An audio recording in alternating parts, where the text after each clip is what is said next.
Assalamualaikum anak soleh-soleha, selamat pagi semuanya. Mari kita buka pelajaran tematik 5A-nya, halaman 44, pembelajaran 2. Nah, yang pertama yang akan Ibu jelaskan yaitu mengembangkan ide pokok di setiap paragraf. Nah, di sini di halaman 44 sampai 45 ada cerita tentang manfaat renang. Nah, di sini Ibu akan membacakan ceritanya. Setelah itu kita cari ide pokok dan kalimat penjelasnya. Manfaat renang. Anak-anak, tolong disimak di halaman 44 ya sampai 45. Manfaat renang. Olahraga renang memiliki manfaat bagi kesehatan tubuh. Olahraga ini dapat melindungi diri dari stres dan ketegangan. Untuk itu, berenang sangat dianjurkan untuk dilakukan oleh setiap orang tanpa batasan umur. Kegiatan renang dapat dimulai sejak bayi hingga dewasa. Renang juga bermanfaat meningkatkan daya tahan dan kekuatan tubuh. Kegiatan berenang mampu meningkatkan konsumsi oksigen sekitar 10% lebih besar dibandingkan dengan kondisi normal. Hal tersebut membuat tubuh menjadi lebih kuat. Selain itu, berenang mampu mengurangi risiko penyakit stroke. Hal ini dikarenakan berenang dapat meningkatkan kinerja jantung manusia sebanyak 18% dibandingkan kondisi normal. Kemudian, berenang juga bisa mengatasi obesitas meskipun hanya dilakukan sambil melakukan aktivitas lainnya bersama keluarga atau teman-teman lainnya. Berenang ternyata mampu membakar kalori lebih efektif dan membuat sirkulasi darah menjadi lancar. Orang yang gemar berenang biasanya memiliki tubuh yang tinggi dan memiliki keseimbangan yang lebih besar. Nah, itu tadi manfaat renang. Sekarang kita cari ide pokok dari cerita manfaat renang dan kalimat penjelasnya. Nah, paragraf pertama, ide pokoknya adalah renang memiliki manfaat bagi kesehatan tubuh. Nah, kalimat penjelasnya, olahraga ini dapat melindungi diri dari stres dan ketegangan. Untuk itu, berenang sangat dianjurkan untuk dilakukan oleh setiap orang tanpa batasan umur. Nah, itu tadi ide pokok dan kalimat penjelas paragraf 1. Nah, sekarang ide pokok dan kalimat penjelas di paragraf 2 adalah renang juga bermanfaat meningkatkan daya tahan dan kekuatan tubuh. Nah, itu tadi ide pokok paragraf 2. Dan sekarang kalimat penjelas di paragraf kedua. Kegiatan berenang mampu meningkatkan konsumsi oksigen sekitar 10% lebih besar dibandingkan dengan kondisi normal. Nah, ini kalimat penjelas di paragraf 2. Nah, sekarang di paragraf 3, ide pokoknya, berenang mampu mengurangi risiko penyakit stroke. Dan kalimat penjelasnya adalah berenang dapat meningkatkan kinerja jantung manusia sebanyak 18% dibandingkan kondisi normal. Nah, ini tadi kalimat penjelas dan ide pokok dari setiap paragraf ya, anak soleh-soleha. Nah, kita lanjut ke membuat cover atau sampul buku. Nah, cover buku atau sampul buku merupakan contoh dari gambar ilustrasi yang bertujuan memberikan gambar tentang imajinasi penulis sehingga pembaca memiliki imajinasi yang kurang lebih sama. Nah, di sini ada ciri-ciri cover atau sampul buku yang baik adalah yang pertama, menggunakan huruf yang menarik perhatian. Yang kedua, pastikan warna sampul dengan warna huruf itu kontras.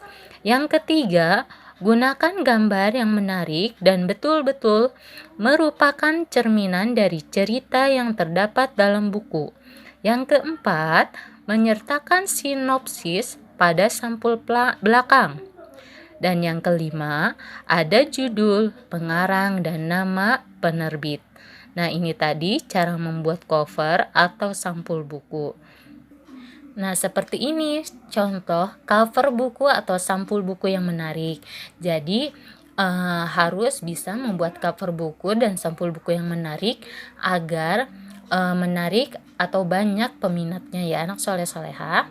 Nah, selanjutnya kita ke alat gerak dan fungsinya pada manusia.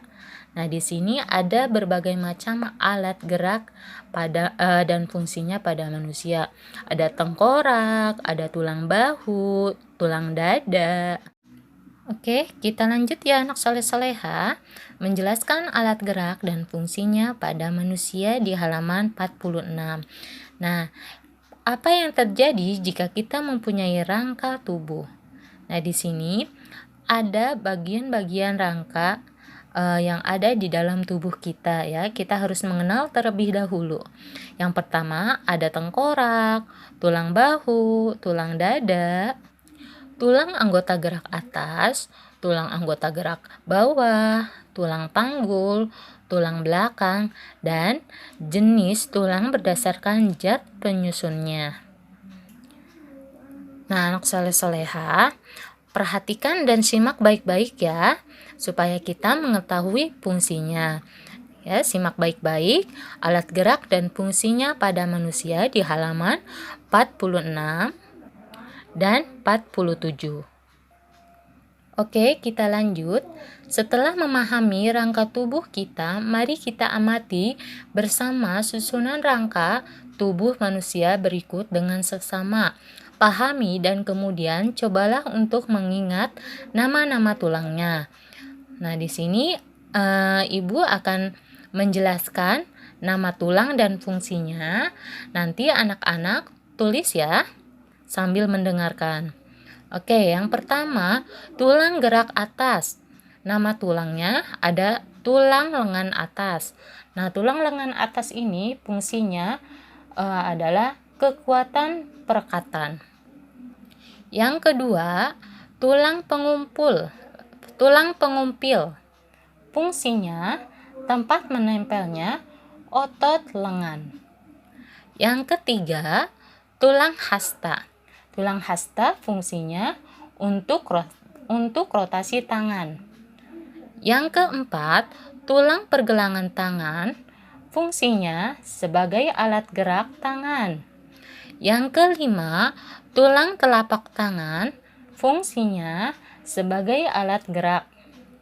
Dan yang keenam, tulang jari tangan. Tulang jari tangan fungsinya sebagai penggerak jari tangan. Nah, yang selanjutnya, tulang gerak bawah. Nama tulang dan fungsinya. Tulang paha fungsinya sebagai tempat melekatnya otot-otot besar. Selanjutnya, tulang tempurung lutut. Fungsinya melindungi sendi lutut. Yang ketiga, tulang betis.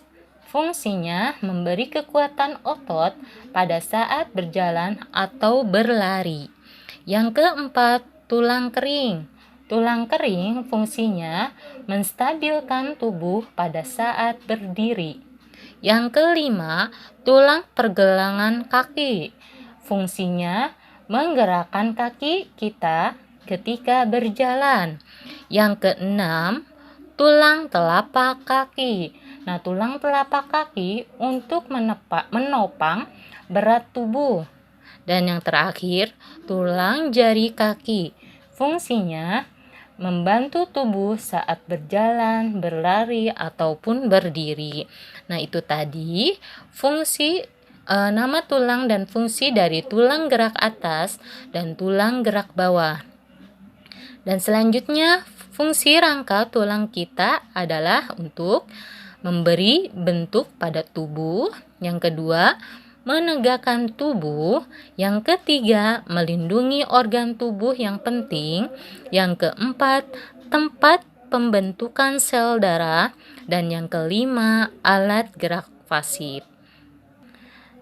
Nah, itu tadi fungsi rangka tulang pada tubuh kita ya. Nah, untuk materi tematik pembelajaran 2 cukup sampai di sini dulu ya anak soleh-soleha.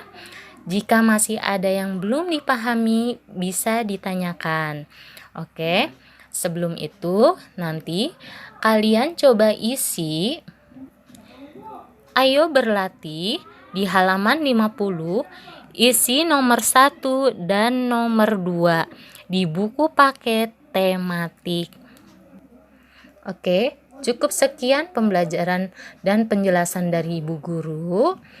Selamat belajar, semangat mengerjakan, dan semangat terus ya anak soleh-soleha. Wassalamualaikum warahmatullahi wabarakatuh.